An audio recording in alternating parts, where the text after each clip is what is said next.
मी सावित्रीबाई ज्योतिबा फुले. मी आणि माझ्या पतीने 1 जानेवारी 1948 साली भारतात मुलींसाठी पहिली शाळा सुरू केली. स्त्री पुरुष समानतेसाठी आवाज उठवला.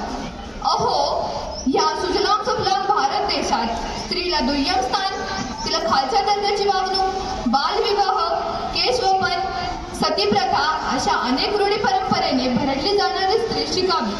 म्हणूनच हा ज्ञानाचा छोटासा दिवा संपूर्ण देशाला प्रकाशित करेल हा विश्वास आम्हाला होता.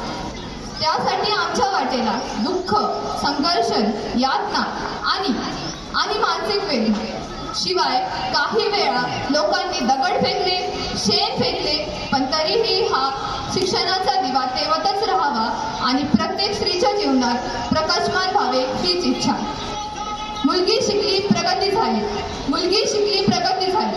आज आम्ही आनंदी आहोत. या भारत कन्येच्या कामगिरीने प्रत्येक क्षेत्र अभिमानाने गाजवले. आज आमचा संघर्ष, त्याग आणि दुःख